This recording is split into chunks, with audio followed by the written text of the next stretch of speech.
অবশেষে নরেন্দ্র মোদী বাধ্য হলেন ডক্টর মোহাম্মদ ইউনূসকে কাছে টানতে, ডক্টর মোহাম্মদ ইউনূসের সাথে বৈঠক করতে। বাংলাদেশের বিভিন্ন মিডিয়া সহ দেশি বিদেশি সমস্ত জায়গায় আপনারা দেখেছেন গতকালকের একটি আলোচনার বিষয় ছিল নরেন্দ্র মোদী ডক্টর মোহাম্মদ ইউনূসকে দাঁড়িয়ে সম্মান জানাচ্ছেন।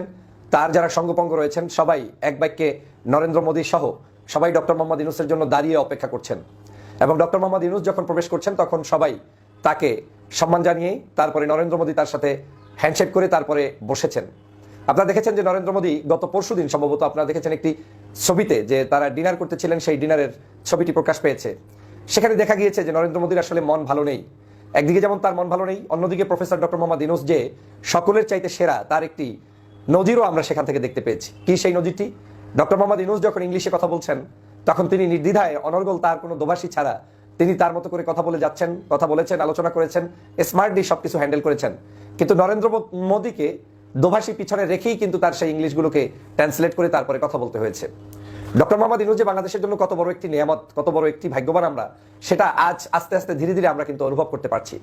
আমি শুরু থেকেই বলেছিলাম যে ডক্টর মোহাম্মদ ইউনূস না থাকলে এই গভর্নমেন্ট এতদিন টিকে থাকতে পারতো না, এবং যে পরিমাণ ষড়যন্ত্র পার্শ্ববর্তী দেশ থেকে করা হয়েছে এই ষড়যন্ত্রের কারণেই আমাদেরকে ভেস্তে যেতে হতো, কারণ এই জনগণের বিরুদ্ধে প্রতিনিয়তই তারা ষড়যন্ত্র চলমান রেখেছে। কিন্তু আমরা থাইল্যান্ডের এই বৈঠকের পরে এখন মনে করতে পারি যে ভারত, পার্শ্ববর্তী দেশ এবং দেশের প্রধানমন্ত্রী নরেন্দ্র মোদী এখন বাংলাদেশের ব্যাপারে ভিন্ন কোনো চিন্তা করছে। তারা এখন বাধ্য হচ্ছে ডক্টর মোহাম্মদ ইউনূসের সাথে কথা বলতে, বাংলাদেশকে নিয়ে আবার নতুন করে সেই কৌশলগত দিকে তারা আগাতে চাচ্ছে। আপনারা জানেন ভারত সবসময় আমাদের এই বাংলাদেশের ক্ষেত্রে আওয়ামী লীগকে পুনর্বাসন করা, শেখ হাসিনাকে পুনর্বাসন করা, আওয়ামী লীগের অধীনেই বাংলাদেশটাকে পরিচালিত করা, এটা একটা তাদের চিরাচরিত অভ্যাস এবং এখনো তারা সেটা কল্পনা করেন। কিন্তু ডক্টর মোহাম্মদ ইউনূসের পরিকল্পনার সামনে তারা আজকের নতুন ভাবে এমনভাবে ধরাশায়ী হচ্ছে যেটা আমাদের বাংলাদেশের কূটনীতিতে এক বিরল দৃষ্টান্ত হয়ে থাকবে। আপনারা জানেন যখন চীন সফর করেছে ডক্টর মোহাম্মদ ইউনূস তখনই কিন্তু ভারতের মাথা গরম হওয়া শুরু হয়ে গিয়েছে। চীন সফরকে কেন্দ্র করে বেশ কয়েকদিন বাংলাদেশ বেশ উত্তেজনাকর অবস্থায় ছিল। এদিকে সেদিকে মারামারি, কাটাকাটি, বিভিন্ন ধরনের অনৈতিকতা, আপনার প্রশাসনিক দুর্বলতা, কেমন জানি একটা অস্থির স্বভাবের সমস্ত দেশের মধ্যে গুজব রটানো হচ্ছে।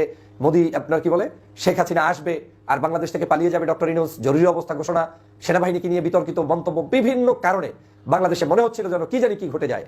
কিন্তু আমি বলেছিলাম যে চীন সফরকে কেন্দ্র করে এমনই ঘটনা বিভিন্ন সময়ে আওয়ামী লীগ এবং ষড়যন্ত্রবাদেরা ঘটিয়েছিল, পূর্বেও ঘটিয়েছিল। আপনার নিশ্চয়ই মনে আছে একসাথে 64টা আপনার জেলায় বোমা হামলা, এই 63-64 জেলায় যে বোমা হামলা হয়েছিল সেই সময়ও কিন্তু চীন সফরকে কেন্দ্র করে, তৎকালীন সময় খালেদা জিয়া চীন সফরকে কেন্দ্র করে এই বোমা হামলা হয়ে দেশ বিরুদ্ধে ষড়যন্ত্র হয়েছিল। তারপরে আপনারা জানেন এই শেখ হাসিনা কিন্তু চীন সফর করে এসে বিদায় নিতে হয়েছে, তিনি কিন্তু সেখান থেকে ভালো কোনো ফল নিয়ে আসতে পারেন নাই বাংলাদেশের জনগণের জন্য।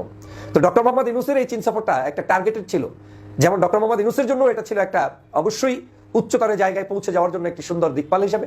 অন্যদিকে আওয়ামী লীগ এবং দোসররা এবং ষড়যন্ত্রবাজরা এই চীন সফরকে সহ্য করতে পারে নাই, তারা এটাকে যে কোনো মূল্যে ভেস্তে দিতে চেয়েছে, বন্ধ করে দিতে চেয়েছে, সেটার জন্য তারা ষড়যন্ত্র করেছে।